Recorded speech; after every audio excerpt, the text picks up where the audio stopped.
അപ്പൊ ഞാൻ വീണ്ടും മിയാസിൽ വന്നിട്ടുണ്ട്. ഞാൻ സത്യത്തിൽ മിയാസിൽ വരാൻ വേണ്ടിയല്ല ഉദ്ദേശിച്ചത്, വേറെ ഷോപ്പിൽ കയറി.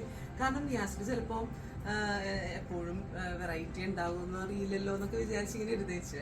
പക്ഷെ വേറെ ഷോപ്പിൽ കയറി അവിടെ നിന്ന് ഞാൻ ഇറങ്ങിപ്പോന്നു. കാരണം ഈ മിയാസിന്റെ എന്താ പറയാ, മിയാസിന്റെ ഡിസൈൻ എന്റെ മനസ്സിൽ ഇങ്ങനെ ഇരിക്കണേണല്ലോ. എന്റെ മനസ്സിൽ മിയാസിൽ തന്നെ വരണം എന്നായിരുന്നു. പക്ഷെ വേറെ ഷോപ്പ് കൂടി ട്രൈ ചെയ്യാൻ നോക്കിയപ്പോഴത്തേക്കും എനിക്ക് ഇഷ്ടപ്പെടുന്നില്ല. വീണ്ടും മിയാസിൽ വന്ന് ഈസ്റ്റർ ഈവനിങ് ആണ്. ഇനിയിപ്പോൾ ഇവിടെ നിന്ന് നേരെ പള്ളിയിലേക്ക് പോകേണ്ടതാ.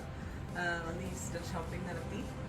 ഒന്നും പറയണ്ട, ഭയങ്കര ഭയങ്കര ഭയങ്കര ഭയങ്കര ഡിഫറെന്റ് എലഗൻസി എന്ന് പറയൂലേ, അതേപോലെ തന്നെ ഞാൻ വന്ന ഉടനെ തന്നെ കുറേ ഞാൻ സെലക്ട് ചെയ്തു. എനിക്കൊന്ന് 10 എണ്ണോട്ട് ഞാൻ ഇട്ട് നോക്കി. എല്ലാം നല്ല രസമുണ്ട്. പക്ഷെ 10 എണ്ണം എടുക്കാൻ പറ്റില്ലല്ലോ.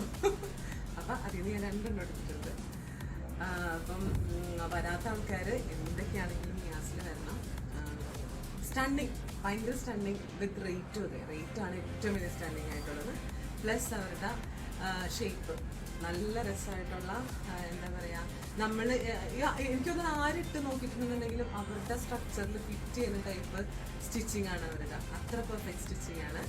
അപ്പോൾ വിസിറ്റ് ചെയ്യാം. ബൈ.